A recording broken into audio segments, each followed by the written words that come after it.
प्रिय विद्यार्थी मित्रांनो, स्कॉलरशिप किंवा शिष्यवृत्ती परीक्षा अंतर्गत आपण दररोज किंवा दैनिक वेगवेगळ्या विषयावरती वेगवेगळे लेसन, घटक, उपघटक घेत आहोत. आपल्याला जे 2 पेपर आहेत, यामध्ये जो दुसरा पेपर आहे सेकंड पेपर, यामध्ये बुद्धिमत्ता व इंग्लिश हा दुसरा पेपर असणार आहे. यामध्ये इंग्लिश या विषयावरती एकूण किती 25 प्रश्न असणार आहेत. किती असणार आहेत? 25 प्रश्न. आणि मार्क किती असणार आहेत? 50, जी की येणाऱ्या फेब्रुवारीमध्ये ही परीक्षा होणार आहे. आपण सर्वजण योग्य तो सराव, perfect practice makes man perfect, म्हणजे योग्य सराव हा आपणास योग्य बनत असतो. आपण जितका जास्त सराव करू, जितका जास्त अभ्यास करू, तर आपल्याला इंग्लिश या विषयातील सर्व प्रश्न आपण घटकानुसार, उपघटकानुसार किंवा त्या ठिकाणी आलेल्या प्रश्नानुसार आपण ते सोडवणार आहोत. यासाठी आपल्याला काय करावं लागेल? फक्त आणि फक्त अभ्यास, अभ्यास, अभ्यास. तो पण कसा? योग्यरित्या. मी ॲज अ तुम्हाला गायडर म्हणून किंवा as a teacher, as a गायडर म्हणून किंवा मार्गदर्शक म्हणून सुंदररित्या मी तुम्हाला हे समजून सांगत आहे. तुम्हाला यापूर्वीही मी प्रिपोजिशन घटक हा समजून दिलेला आहे. तुम्हाला समजलाय तो? Do you understand? Do you understand? तर what is mean by preposition किंवा शब्दयोगी अव्यय म्हणजे काय हे बघूया आपण आधी. What is mean by preposition किंवा शब्दयोगी अव्यय म्हणजे काय? तर मी तुम्हाला पूर्वीच सांगितलं की इंग्लिश विषयाअंतर्गत व्याकरण, मराठीमध्ये सुद्धा, हिंदीमध्ये किंवा कुठल्याही विषयाचं व्याकरण अभ्यास करत असताना आपल्याला योग्यरित्या अवधान देऊन ते लक्ष देऊन ऐकलं पाहिजे. आता प्रिपोजिशनमध्ये आपण पाहिलं तर एखाद्या वस्तूची त्याचं स्थान, त्याची दिशा किंवा त्याचं ठिकाण ज्या शब्दावून, म्हणजेच काय, डायरेक्शन्स, प्लेस, ज्या वर्डहून किंवा शब्दावून आपल्याला समजते त्याला आपण प्रिपोजिशन असं म्हणतो. मग आता प्रिपोजिशनचे मी तुम्हाला काही एक्झाम्पल सांगतो. या ठिकाणी मी तुम्हाला एक्झाम्पल दिलेत की हे अनेक प्रिपोजिशनपैकी काही मी उदाहरणे या ठिकाणी फलकावरती लिहिले. तुम्ही समजून घ्या आणि माझ्या मागे बोला. In, out, on, before, under, behind, near, at, above, अशा प्रकारचे अनेक प्रिपोजिशन तुम्हाला या ठिकाणी प्रिपोजिशन आपल्याला ओळखायचे किंवा योग्य तो पर्याय ओळखून आपल्याला आन्सर शीटमध्ये व्यवस्थितरित्या तो लिहायचा आहे. ज्याप्रमाणे शासकीय नियमानुसार किंवा परीक्षेच्या सूचनेनुसार आपल्याला तो योग्यरित्या पेपर त्या ठिकाणी सोडवायचा. आता आपण काही उदाहरणं बघू किंवा यापूर्वी आलेले प्रश्न बघू की परीक्षेमध्ये कशा प्रकारचे प्रश्न येतात. तर परीक्षेमध्ये कशा प्रकारचे प्रश्न येतात ते आपण बघूया, या ठिकाणी. तर तुम्हाला कळलं प्रिपोजिशन म्हणजे काय. आता मी तुम्हाला एक एक्झाम्पल दिलं. कुठलं एक्झाम्पल दिलं? The boy, the student stand in front of the bench. Okay, the student stand on the floor. In front आणि ऑन हे काय आहे? प्रिपोजिशन आहेत. आता या ठिकाणी मी तुम्हाला काही एक्झाम्पल दिले, तुम्हाला दिसत असतील ते समोर बघा.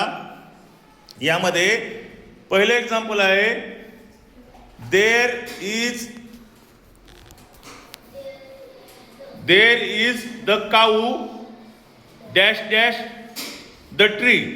आता या ठिकाणी तुम्हाला एखादं पिक्चर या ठिकाणी आपण दाखवलं नाही, एक पिक्चर येईल तुम्हाला परीक्षेमध्ये, चित्र येईल त्या प्रश्नाच्या साईडला आणि त्या चित्रातील निरीक्षण करून तुम्हाला हा प्रश्न सोडवायचा. इथे काय म्हणलंय तुम्ही पुस्तकात बघू शकता तुमच्या. There is the cow dash dash the tree. पर्याय काय आहेत? नंबर 1 अबो, नंबर 2 ओव्हर, नंबर 3 अंडर आणि नंबर 4 इंटू. तर कुठला पर्याय योग्य असेल इथे? Very good. कुठला पर्याय योग्य असेल? Under. There is the cow under the tree. So under is preposition. Which preposition? Under is preposition. Do you understand, boys and girls? Yes. आता आपण दुसरं उदाहरण बघूया. The hut was dash dash the sea. The hut was dash dash the sea. तर याचे पर्याय आहेत बघा. नंबर 1 आहे नियर, नंबर 2 आहे ऑन, नंबर 3 आहे अबो, नंबर 4 आहे इन. तर कुठला पर्याय योग्य आहे ते? Very good, my boys and girls, my dear student. Thank you so much for correct answer here. So near हा पर्याय इथे योग्य आहे. तर वाक्य कसं होईल? The hut was near the sea. The hut was near the sea. कारण on म्हणजे समुद्रावर नाही येते. समुद्राच्या थोड्या वर पण नाही, इन पण नाही. कुठे आहे ती? नियर म्हणजे समुद्राच्या जवळ आहे. आता तिसरा उदाहरण बघूया आपण की अशा प्रकारचे उदाहरणं किंवा अशा प्रकारचे प्रश्न तुम्हाला परीक्षेत येतात. छान छान अभ्यास करून तुम्हाला ते सोडवायचे. We sat dash dash the floor. बघा, तर या ठिकाणी थर्ड उदाहरण आहे we sat dash dash the floor. पर्याय आहेत ऑन, इन, बाय, ओव्हर. तर कुठला पर्याय योग्य आहे इथे? Very good. तर ऑन हा पर्याय योग्य आहे इथे. तर we sat on the floor.